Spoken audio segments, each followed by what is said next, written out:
Hello नमस्कार, बहुत बहुत स्वागत है आप सभी का इस प्लेटफॉर्म पे मेरे यानी पीयूष के साथ में। जितने भी छात्र 12th पास हैं और उनको ऐसा लग रहा होगा कि पहले हम प्री का एग्जाम दें फिर मेंस का एग्जाम दें, काश कोई ऐसा एग्जाम होता जिसमें सिर्फ एक ही पेपर देना पड़ता और सैलरी बढ़िया होती। तो बेटा इस चीज के लिए आपको बिल्कुल निराश होने की जरूरत नहीं है। आज की इस वीडियो में मैं ऐसी जॉब के बारे में आपको बताने जा रहा हूं जिसका सैलरी 45,000 रुपए है और सिर्फ एक ही पेपर देना है। पूरी जानकारी देखेंगे, नोटिफिकेशन के साथ आपको चीजें बताऊंगा कि कौन सी चीजों की रिक्वायरमेंट है, कैसे कैसे फॉर्म भरना है, कब उसकी फॉर्म भरने की डेट स्टार्ट हो चुकी है और कब तक आप इसको भर सकते हैं। अगर चैनल पे नए हैं तो सब्सक्राइब जरूर कर लीजिए क्योंकि ऐसी बहुत सारी इंपॉर्टेंट वीडियोस मैं आपके साथ रेगुलरली शेयर करता रहता हूं और हमारी टीम मेंबर्स भी सेम काम करते हैं। तो चलिए शुरुआत करी जाए। ये जो जॉब है एक्सक्यूज मी, ये जो जॉब है ये CSIR NCL में निकली हुई है, जूनियर सेक्रेटरीट असिस्टेंट की। अब इसको JSA भी कॉमनली कहते हैं। इसके बारे में और इंफॉर्मेशन जानेंगे। पहले चलिए शुरुआत करते हैं इसके नोटिफिकेशन से।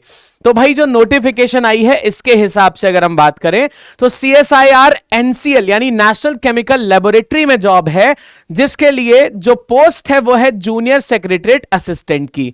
अब इसके बारे में डिटेल में बात करते हैं कि कैसे कैसे सिर्फ एक एग्जाम क्वालिफाई करके हमें इतनी बढ़िया सैलरी मिल सकती है। देखो 12th पास वाले जो बच्चे होते हैं उनके लिए कोई इतनी बढ़िया जॉब ऑफर्स बहुत कम देखने को मिलते हैं, तो उनमें से एक ये भी है। तो अगर आप 12th पास हैं तो इस इंफॉर्मेशन को पूरा देखिए, पूरा समझिए। देखिए बात हम सारी करेंगे धीरे धीरे, लेकिन सबसे पहले शुरुआत करते हैं कुछ बेसिक चीजों की जो आपको जाननी है। जैसे हम बात करें अगर कि इसका रजिस्ट्रेशन कब स्टार्ट हो चुका है, बेटा 7 अप्रैल से ये जॉब का रजिस्ट्रेशन स्टार्ट हो चुका है। तो जितने बच्चों ने आज वीडियो देखा है कोशिश करिए कि आज ही आप अपना रजिस्ट्रेशन कर ले। फिर इसकी लास्ट डेट जो है वो 5 मई है, 5 मई तक इसका रजिस्ट्रेशन कर सकते हैं। फीस पेमेंट भी 5 मई तक आप कर सकते हैं। एग्जाम डेट अभी अनाउंस नहीं हुई है, अनाउंस होते ही हम आपके साथ एक वीडियो जरूर शेयर करेंगे।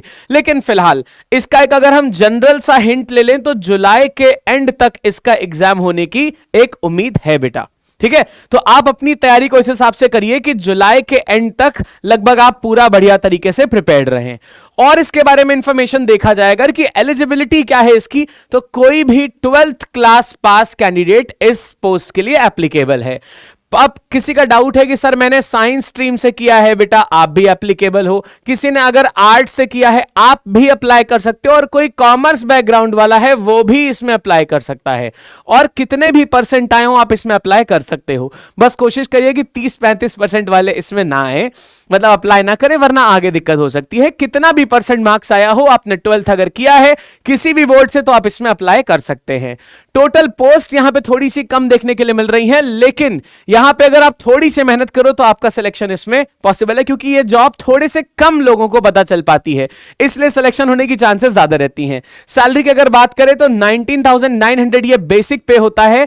इसमें TA, DA और जो HRA मिलता है इसको एक्यूमुलेट करके अगर आप देखेंगे तो स्टार्टिंग सैलरी 43,000 से लेके 45,000 तक देखने को मिलती है। और फिर यह है इसका अपग्रेडेड अमाउंट, यहां तक ये पहुंच जाती है। तो ये बहुत सारे हैं, अगर 12th पास के हिसाब से देखें तो ये काफी ज्यादा है।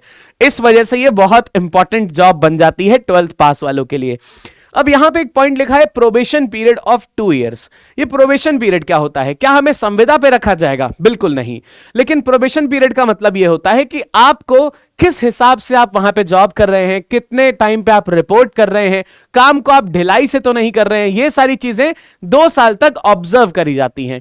अगर आपने सही तरीके से सारी चीजें की हैं तो 2 साल के बाद आपको परमानेंटली वहां पे फिट कर दिया जाता है। तो मेजरली बात यह है कि आपको 2 साल तक कम से कम एक अच्छी तरीके से अपनी नौकरी करनी होगी। चलिए अगर आगे बात करें, जो मिनिमम एज है बेटा वो 18 साल की है। 18 साल से कम के बच्चे नहीं भर सकते हैं और 28 साल है इसकी मैक्सिमम उम्र।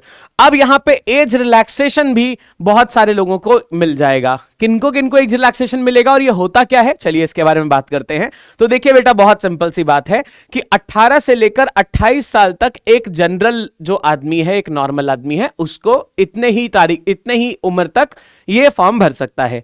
लेकिन जो SC ST हैं उनको 5 साल का रिलैक्सेशन है, यानी कि ये लोग जो हैं वो 35 साल तक फॉर्म को भर सकते हैं, 32 साल तक फॉर्म को भर सकते हैं। 18 + 5 कितना हुआ? 33 हो गया, 33 साल तक ये फॉर्म भर सकते हैं। ओबीसी वाले 3 साल की छूट है, यानी कि 28 में 3 मिलाएंगे तो 31 साल तक फॉर्म भर सकते हैं। पीडब्ल्यूडी जो डिसेबिलिटीज होती हैं जिन लोगों को, उनमें अनरिजर्व के 10 हैं, ओबीसी के 13 साल, एससी एसटी के 15 साल की छूट है।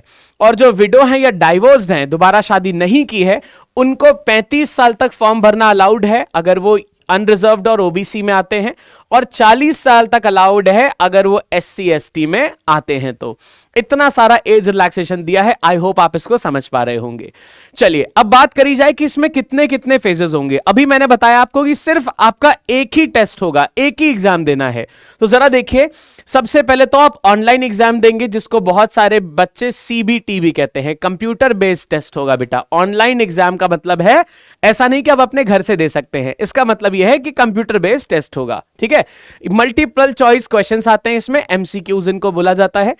फिर शॉर्टलिस्टेड कैंडिडेट्स जो होंगे, जो इस एग्जाम को क्वालिफाई कर पाएंगे ऑनलाइन वाले, उनका एक टाइपिंग टेस्ट होगा और कंप्यूटर टेस्ट होगा।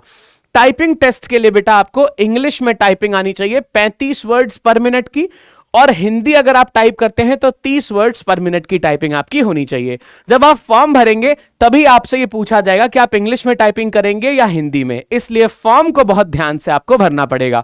कैसे कैसे फॉर्म भरेंगे इस पे भी वीडियोस हम लाएंगे, क्या सिलेबस है, क्या क्या पढ़ना है, इस पे भी हम वीडियोस लाएंगे। तो चैनल को सब्सक्राइब जरूर कर लीजिएगा, क्योंकि आपसे अपॉर्चुनिटीज मिस ना होने पाए। चलिए आगे बात करते हैं। अच्छा, सिलेबस अगर आपको देखना है, आप पेज नंबर 8 और 9 पे जाके वापस भी देख सकते हो, अभी भी मैं आपको बताने वाला हूं।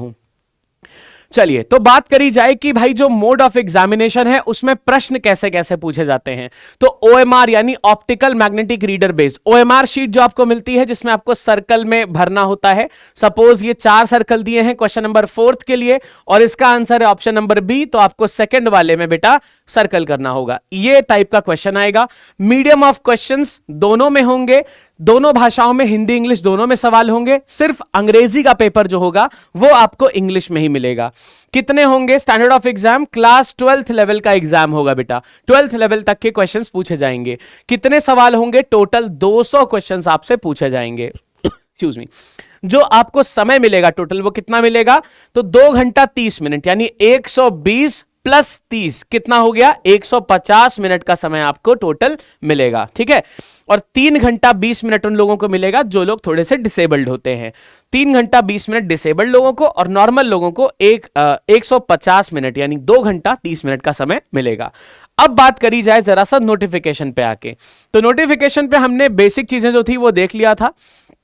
अब आगे बात करेंगे कि हमारे पास में जो सिलेबस है वो क्या है, किस हिसाब से एग्जाम होने वाला है। सारी बातें मैंने आपको पहले ही बता दी हैं क्या क्या होने वाला है। बाकी ये जो नोटिफिकेशन है इससे देखते हैं आगे की चीजें। पेज नंबर 8 और 9 पे चलते हैं, जरा सा अपना सिलेबस देखा जाए कि क्या क्या चीजें पूछी जा सकती हैं। तो देखिए, मोड ऑफ एग्जामिनेशन वगैरह की सारी बातें कर दी हमने कि क्वेश्चन 200 आने वाले हैं। जो टाइम है 2 घंटा 30 मिनट मिलेगा, और 3 घंटा 20 मिनट मिलेगा जो लोग स्क्राइब वाले हैं, है ना, जो उन लोगों को लिखने में प्रॉब्लम होता है उनके लिए।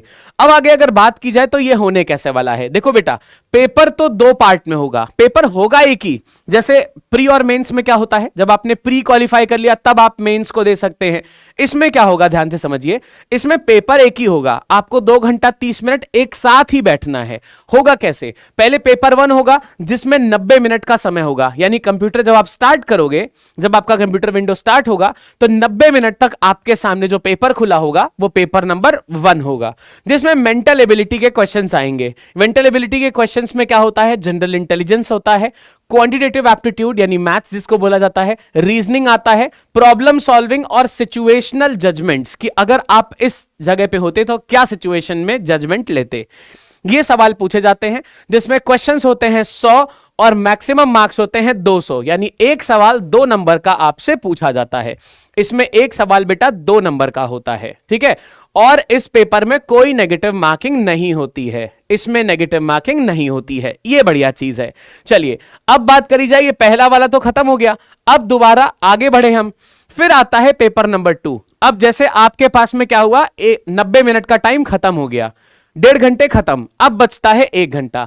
तो दूसरा पेपर जैसे ही 90 मिनट खत्म होंगे आपकी स्क्रीन पे दूसरा पेपर खुल जाएगा और उसमें आपको समय मिलेगा 1 घंटे का।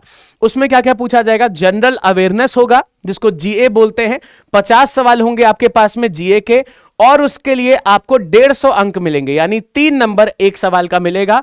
गलत करने पर 1 नंबर नेगेटिव में चला जाएगा, यानी सही किया तो +3, गलत हो गया तो -1 हो जाएगा।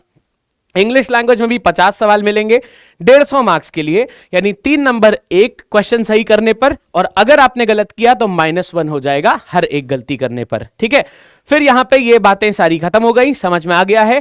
फिर यहां पे कहा जा रहा है 35 वर्ड पर मिनट आपको करना होगा अगर आप इंग्लिश टाइपिंग सेलेक्ट करते हैं, और अगर आपने हिंदी टाइपिंग की है तो आपको 30 वर्ड पर मिनट की टाइपिंग स्पीड अपनी दिखानी होगी। इस तरीके से आपका हो गया सबसे पहले रिटन टेस्ट, जिसमें ऑनलाइन वाला टेस्ट हुआ है आपका ऑब्जेक्टिव टाइप। फिर हो जाएगा आपका टाइपिंग टेस्ट। कंप्यूटर टेस्ट क्या होता है? उसमें बहुत ही बेसिक चीजें पूछी जाती हैं, जैसे जो एमएस वर्ड होता है, एमएस ऑफिस जो होता है, जैसे MS Word, MS Excel, MS sheet जो होती है, ये सब आपको ऑपरेट करना आना चाहिए, ये सब आपको बेसिकली चलाना आना चाहिए, जिसके लिए आप बहुत नॉर्मल से कोर्सेज कर सकते हो। आजकल तो सबको चलाना आता ही है जिसके घर पे भी कंप्यूटर है। तो बेटा इन 3 फेजेस को क्वालिफाई करके आप ये बढ़िया जॉब ले सकते हो, अगर आप सिर्फ 12th पास हो तब भी। तो इस जॉब के लिए आवेदन शुरू है, आप जाके अप्लाई कर सकते हो। और खास जानकारी के लिए कैसे कैसे इसका तैयारी करनी है, क्या क्या इसका एग्जैक्टली सिलेबस रहने वाला है, इसके लिए भी वीडियो हम जल्दी शेयर करेंगे। सो ऑल द बेस्ट, आप इस जॉब के लिए अप्लाई करते रहिए। Thank you.